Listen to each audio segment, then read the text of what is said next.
지난 주일은 우리가 부활주일로 함께 부활절을 지켰습니다. 그래서 전도 축제와 함께 전도하고 전도 먹고, 그래서 맛있게 드셨나요? 그 부침개는 우리 교사 선생님들이 돈을 모아서 재료를 구입하고 또 수고해 주셨어요. 그래서 여러분들이 늘 감사함으로 우리 교사 선생님들을 위해서도 기도해 주셨으면 좋겠습니다. 어쨌든 전도 축제와 함께 부활주일 예배를 우리가 함께 드렸는데, 어쨌든 우리를 위하여, 우리를 살리기 위하여 예수님이 대신 우리 죄를 지시고 죽으셨고, 예수님은 우리를 사랑하시기에 우리의 육체가 그냥 죽는 것을 원하시 않으셔서 우리를 부활시키고자 예수님 또한 부활하셨어요. 그래서 그 예수님이 부활하신 모습대로 우리도 죽음으로 우리의 인생이 끝나는 것이 아니라 예수님과 같이 우리도 부활할 수 있음을 보게 된 거예요. 그래서 예수님을 우리는 믿는 자들의 그 죽음에 대한 첫 열매, 부활의 첫 열매다라고 고린도전서 15장에서 말씀을 말하고 있는 것들을 우리가 함께 보았습니다. 오늘 성경은 그 부활하시고 나서의 상황이 이어지는 상황인데, 엠마오로 내려가는 두 제자라는 소제목을 우리가 많이 들어봐서 알 겁니다. 이 엠마오의 두 제자와 예수님의 만난 이야기를 같이 함께 나눠보려고 하는데요. 우리가 여러분들이 비록 뭐 짧게는 20년, 길게는 뭐 35년 또는 40년 가까이의 인생을 살아왔을 텐데, 나름 여러분의 삶 안에서 인생길은 언제나 이제 내리막길을 걸어갈 때가 우리 안에 종종 있었음을 이제 돌아보게 됩니다. 올라가는 길도 있고 또 내려가는 길도 있습니다. 사람이 늘 올라가고 싶어 하기만 하지만 늘 우리는 올라갈 수 없는 사람임을 우리가 깨닫게 되죠. 등산을 좋아하는 사람들은 다 경험해보고, 상식적으로도 우리가 등산을 하고 산을 올라가면 오르막길이 있으면 반드시 우리가 집으로 돌아가려면 내리막길이 있음을 보게 되잖아요. 그래서 등산 초보자들은 이제 그 산 정상만 바라보고 가잖아요. 그래서 체력을 산 정상에 가는 것에만 맞추면 그 내려오는 것을 생각하지 않으면 내려오는 게 굉장히 힘들거든요. 체력 소모도 더 크고 또 발목이나 무릎에 힘이 더 들어가게 되는 거죠. 제가 군 시절에 천리행구를 2번이나 했거든요. 그래서 2번이나 하면서 한 번은 그 우리 양구 부대에서 설악산 대청봉을 찍고 백담사 쪽으로 내려와서 다시 부대로 복귀하는 걸음이었어요. 그래서 새벽 5시 반에 한계령에 내려서 출발을 해서 한 12시 정도에 대청봉에서 도착을 하고, 대청봉 그 헬기패드에서 주먹밥과 오이를 먹고 내려오기 시작하는데 5시간 반 정도에 올라왔으니 한 내려가는 것도 5시간 정도 걸리겠구나 했더니, 여러분 백담사 코스 알아요? 이게 설악산 코스가 원래 1박 2일 코스잖아요. 지리산 코스랑. 근데 진짜 군인들은 무모하게 그냥 하루 만에 갔다 와야 되는 거죠. 그래서 대청봉에서 백담사까지 내려오니까 8시간 정도가 걸렸어요. 그 내리막길을 생각하지 않고 가는 이제 후임들이나 군인들은 이제 지치고 중간에 퍼지게 되는 거죠. 어쨌든 우리가 인생에 살아가면서도 이런 등산의 여정처럼 언젠간 우리가 내리막길을 걸어갈 때가 있음을 경험하게 된다라는 겁니다. 그런데 사람들은 모두가 인생의 길도 마찬가지고 이 등산의 길도 마찬가지인 것처럼 모두 올라가는 길만 생각하고 올라가요. 그래서 내리막길은 미처 생각하지 않고 살아갈 때가 있어요. 내가 어느 시기까지 또는 내가 어느 지점까지 난 올라가야 하는 사람이야, 나는 승진해야 하는 사람이야, 나의 인생은 저 높은 곳까지 올라가야 하는 사람이야 라고 그 올라가는 지점만 생각하고 열심히 우리의 삶을 살아내는 거죠. 근데 우리의 삶이 앞에서 이야기했던 것처럼 오르막길만 있는 것이 아니라 내리막길도 있기 때문에 이 내리막을 준비하지 않으면 우리의 인생은 너무나 힘들어지게 되는 거죠. 제가 예전에 우리 신대원 동기 목사님들을 만나서 이런저런 이런 사역들에 대한 이야기를 나눌 때 어떤 목사님이 이런 얘기를 했어요. 늘 교회들마다 늘 부흥을 꿈꾸, 당연히 부흥을 꿈꾸고 성장을 꿈꿔야 되죠. 당연히 우리는 복음을 전해야 되고 많은 사람을 구원해야 하는 목적이 우리 안에 있기 때문에. 그런데 한국 교회가 모두가 부흥하지는 못해요. 모두가 그 계속해서 올라갈 수만은 없는 게 우리 한국 교회의 현실이지 않을까 싶어요. 그래서 어떤 목사님은, 담임 목사님은 이런 계획을 한대요. 우리가 어느 지점에 우리 교회의 성장이 최고점을 찍고 어느 순간이 되면 우리 교회도 우리 교회 나름 내리막길을 경험을 할 텐데, 이 내리막길을 대비해서 우리는 어떤 사역을 펼쳐야 되고, 성도가 줄었을 때나 헌금이 줄었을 때 우리의 사역들은 어떻게 해야 하는가를 미리 준비하는 교회가 있다는 거예요. 그러나 많은 대부분의 교회 목사님들은 이런 부분을 생각하지 않는 거죠. 그래서 한국 교회가 코로나 시기에 얼마나 힘들었어요. 대부분의 개척교회, 소규모의 교회들은 이런 내리막길을 생각하지 않았기 때문에 교회가 문이 닫는 교회가 굉장히 많이 생겼었다라는 것들을 우리는 잘 알고 있었습니다. 그래서 내려가는 길에서 모든 사람들은 슬퍼하고 낙심하게 됩니다. 또 사람에게서 내려가는 길에서 잘못할 경우들이 찾아오게 되기도 하죠. 비행기도 마찬가지죠. 하늘로 올라갈 때보다 오히려 내려올 때, 이륙할 때보다 착륙할 때가 더 조심스럽고 더 위험한 것을 우리는 잘 알고 있습니다. 우리의 신앙생활에도 마찬가지로 올라가는 길과 또 내리막길이 있는 것이 우리의 신앙생활의 길이기도 합니다. 이 내리막길에서 나 자신의 의지와 감정대로 행할 때가 많이 있다라는 거죠. 내 스스로 생각하고 내 스스로 결정하고 내 스스로 판단할 때가 많이 있습니다. 근데 오늘 본문을 돌아가서 다시 본문을 보면 예루살렘에서 엠마오로 내려가는 제자의 이야기예요.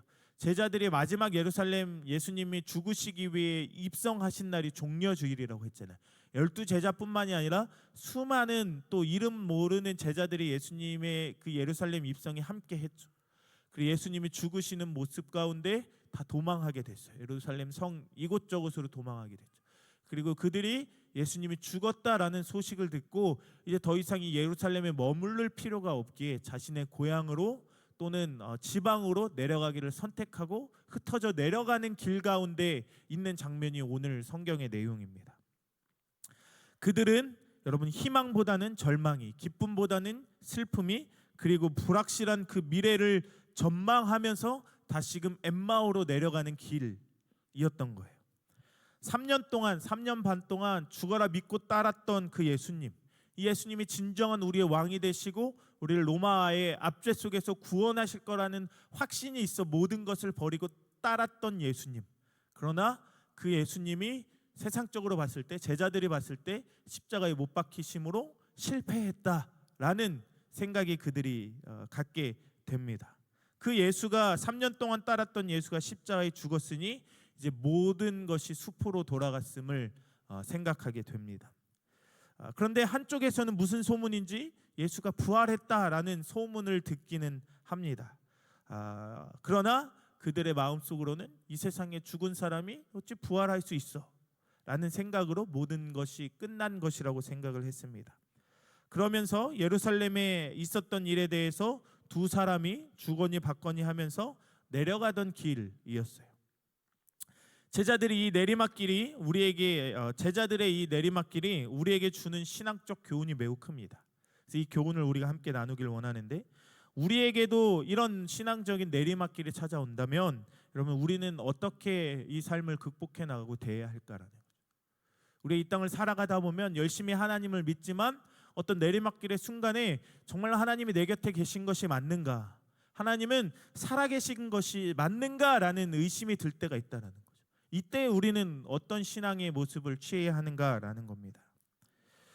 참으로 중요한 생각이고 중요한 부분이라고 생각합니다. 왜냐하면 모두가 실패의 길에서, 내리막길의 길에서 많은 사람들이 예수를 잃어버릴 경우가 많기 때문입니다.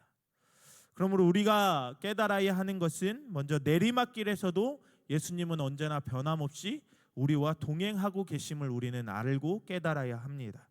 여러분, 내리막길은 인간적으로 보면 슬픈 길이에요. 실패의 길이기도 하고, 실패와 슬픔 중에는 우리의 신앙의 눈이 가려질 수도 있는 상황들이 찾아옵니다. 평생 중에 잘 믿던 성도들도 가정에 슬픔이 생기고 우리 가정에 실패가 찾아오면 예수님이 보이지 않는 경우, 예수님이 우리 안에 느껴지지 않는 경우가 많이 일어나게 됩니다. 사실 여러분, 믿음이란 것을 말할 때 오르막길에서보다 내리막길에서 더 그 믿음이 중요하지만 현실에서는 그 내리막길 가운데 우리의 믿음을 유지하는 것이 쉽지 않다라는 겁니다. 실패와 낭망, 좌절의 길에서 눈물로 가려진 현실만 보지 말고 지금 나와 동행하는 그 예수님을 바라봐야 돼요. 내리막길 가운데 실패하고 있는 상황 가운데서도 하나님이, 예수님이 우리를 향해 약속하신 그 약속의 말씀, 내가 너희를 고아와 같이 버려두지 아니하리라. 들의 백합화가 그냥 피겠느냐라고 말하고, 아침에 참새들이 먹이를 먹을 수 있는 이유가 무엇이겠느냐, 다 하나님이 그들을 돌보시기 때문이다 라고 예수님이 말씀을 하십니다. 우리가 이런 상황 가운데, 실패와 낙담 가운데서도 우리와 함께 하시는 예수님을 발견할 수 있어야 합니다. 그럴 때 우리는 새로운 기쁨과 용기를 얻을 수 있게 됩니다. 신앙으로 승리한 사람들이 모두 그런 경험을 한 사람들이었음을 우리는 성경을 통해서 보게 됩니다. 이런 이야기가 있습니다. 한 사람이 꿈을 꾼 거예요. 꿈을 꿨는데 그 꿈 속에서 자신이 이제 천국에 가게 됐는데, 천국에 가서 하나님과 예수님과 함께 자신의 인생의 여정이 담겨 있는, 인생의 처음부터 끝까지의 인생의 영상이 쫙 나오는 거예요. 근데 그 인생의 영상이 쭉 가면서 그 옆에 발자국들이 이렇게 찍혀 있는 거예요. 그래서 그 발자국들이 쭉 가는데, 내가 기쁠 때, 내가 좋을 때 발자국이 네 개인 거예요. 4개. 그래서 예수님의 발자국과 나의 발자국, 내가 예수님과 함께 가는 발걸음인 거예요. 기쁘고 즐겁고 행복하고 그런 순간에 예수님이 발자국이 4개였다가 어느 순간 내가 어려웠고 힘들었고 견디기 어려운 상황의 순간들의 영상이 쫙 올 때는 발자국이 2개가 된 거예요. 그때 이 사람이 예수님을 바라보면서 원망하는 거죠. 주님, 내가 가장 힘들고 어려울 때였습니다. 보십시오. 이때 발자국이 2개밖에 없습니다. 이때 예수님은 어디 계셨습니까? 나를 고아와 같이 버려두지 아니하신다 하지 않았습니까? 어디 계십니까? 왜 나를 혼자 가도록 내버렸습니까? 라고 질문을 했을 때 예수님이 이렇게 말씀하시는 거예요. 나는 너를 결코 한 번도 버리지 아니하였다. 네가 가장 힘들어할 때, 네가 그 걸음 가운데 지쳐 쓰러졌을 때 다만 내가 너를 업고 걸었을 뿐이야 라는 그 꿈의 내용을 이야기가 전해지고 있습니다. 이처럼 우리가 가장 힘들고 어려울 때, 즉 내리막길에서도 예수님이 우리와 함께 하심을 우리는 잊어서는 안 됩니다. 사실 보면 여러분, 성공할 때보다 실패했을 때 예수님은 더욱더 내 가까이에 곁에 계심을 여러분들이 깨달아야 합니다.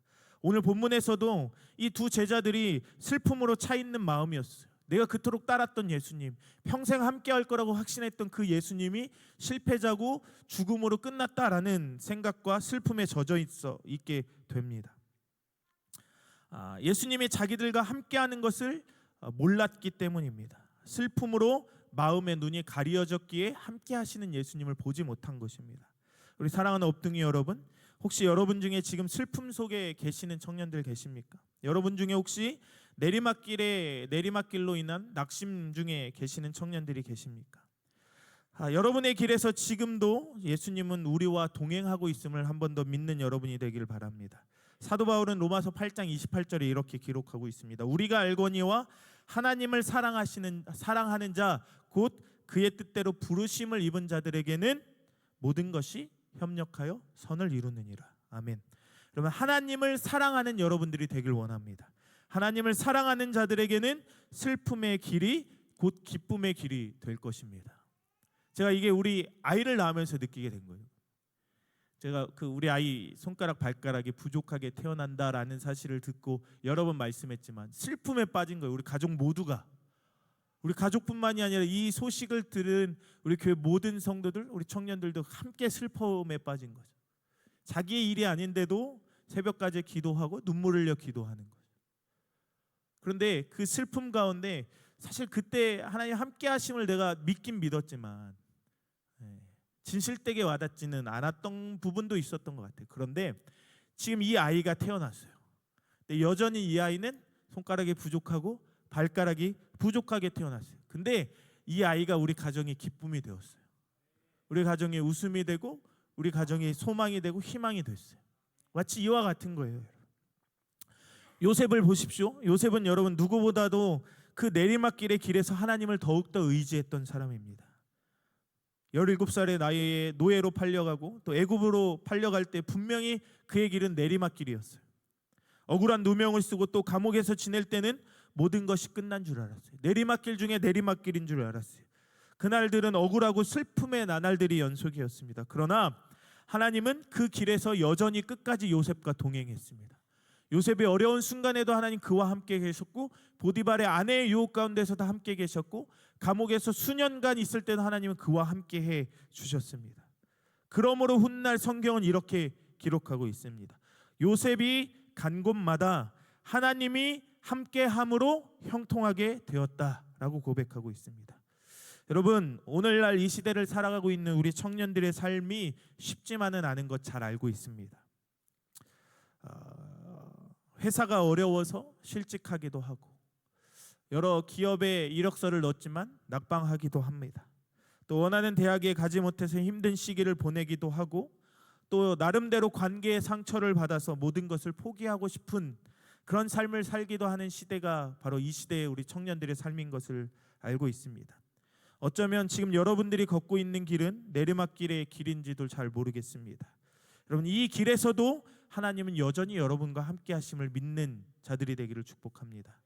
마지막으로 여러분, 이런 내리막길의 인생 속에서도 인생 속에서 예수님이 내게 무엇이라고 말하고 있는지를 깨달았으면 좋겠습니다. 오늘 본문을 보면 제자들이 하는 말을 예수님은 다 들었다라고 성경에 기록하고 있습니다. 예수님이 죄 없이 십자가에서 돌아가신 것과 또 여자들과 다른 제자들이 다시 살아났다라는 소문을 듣고 무덤을 확인해 보니 시체가 보이지 않았다라는 부활을 전하는 말들도 예수님께서 다 들었습니다. 그러면서도 저들은 슬픔을 띠고 계속해서 엠마오로 내려갔습니다. 여자들을 통해 마리아와 그와 함께한 여자들을 통해 예수님 부활하셨다라는 소식을 들었지만 그 사실을 믿지 않는 거예요. 또 두 제자 베드로와 요한이 찾아가잖아요. 두 여자들의 말을 듣고 찾아가는데 예수님이 없었음을 보고 제자들에게 와서 야, 예수님의 무덤이 시체가 없더라 라는 말을 들었음에도 이들은 부활했을 거라는 생각을 꿈에도 하지 못한 거예요. 그래서 예수님이 돌아가시기 전에 내가 너희를 위하여 죽고 부활해서 너희에게 다시 나타날 것이니 예루살렘에 모여 있어라 라고 말을 했는데도 불구하고 이 예수님의 말씀을 믿지 못해서 이들은 예루살렘에 모여 있는 것이 아니라 자신의 고향으로 내려가는 길을 선택하게 되는 거죠. 이때 예수님은 그들에게 말씀하셨습니다. 25절과 26절을 통해 이렇게 말하는데요. 미련하고 선지자들이 말한 모든 것을 마음에 더디 믿는 자들이요, 그리스도가 이런 고난을 받고 자기의 영광에 들어가야 할 것이 아니냐라고 말하면서 모세로부터 시작하여 모든 선지자들의 한 말이 무엇인지를 다시금 되풀이해 주셨어요. 그런데도 그들은 먼 길, 먼 시간, 몇 시간 동안 예수님은 그런 성경에서 나왔던 이야기들을 이 제자들에게 풀어주신 거죠. 그럼에도 불구하고 이 제자들은 예수님의 이 말씀을 깨닫지 못하는 거예요. 이 사람이 예수님인 줄을 깨닫지 못하게 됩니다. 해는 저물어서 제자들은 동네로 들어가 하룻밤을 유하려고 하는데 예수님은 더 가려고 할 때 그들이 강권해서 함께 방에 들어가 저녁을 먹게 됩니다. 그리고 떡을 떼어주는 순간 그들의 눈이 밝아져 예수님인 줄 알았지만 그때는 이미 예수님이 사라져 보이지 않게 됩니다. 비로소 여러분, 부활의 주님을 본 이제 이 두 제자들은 분위기가 완전히 달라집니다. 그러면서 하는 말이 32절 말씀을 통해 주께서 길에서 우리에게 말씀하시고 우리에게 성경을 풀어줄 때 우리의 가슴이 뜨겁지 않았냐 하고 여러분, 다시 예루살렘으로 올라가 제자들을 만났다라고 말합니다. 때때로 성경 말씀을 다 알면서도 우리도 더디 믿고 깨달을 때가 많이 있습니다. 성령은 지금도 말할 수 없는 탄식으로 우리의 지식을 일깨워 주고 계십니다. 여러분, 성령의 감화 감동하심을 우리가 잊지 않고 기억해야 합니다. 성령은 늘 우리의 마음을, 우리의 가슴을 뜨겁게 해 주시는 분입니다. 뜨거워진 마음 속에 다시 잃어버렸던 주님을 우리는 만나게 되는 거예요. 우리 그 목사님 오늘 설교하셨던 것처럼 그 베드로와 요한에게 예수님께서 다시 나타나셔서 마찬가지로 그들에게 사명을 부어주시는 것은 바로 이와 같은 거예요. 성령님을 다시 한 번 더 주셔서 그들의 마음속을 다시금 뜨겁게 하고 주의 사명을 다시금 감당할 수 있는 은혜를 주시기 위해서입니다. 여러분, 뜨거워진 마음속에 다시 잃어버렸던 예수님을 만나게 되는 겁니다. 그래서 모두 부활의 주님을 이렇게 만나는 저와 여러분이 되기를 축복합니다.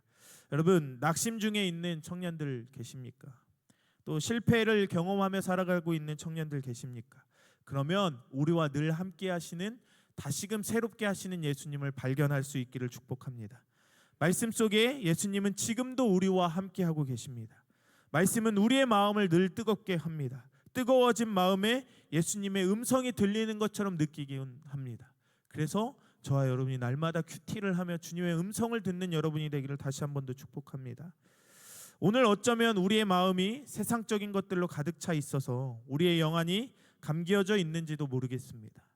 여러분의 영안이 열려지기를 바랍니다. 그래서 예수님이 나와 함께 하고 있으셨구나, 내가 힘들 때에도 나를 업고 함께 하시고 계셨구나 라는 것들을 발견하기를 바랍니다.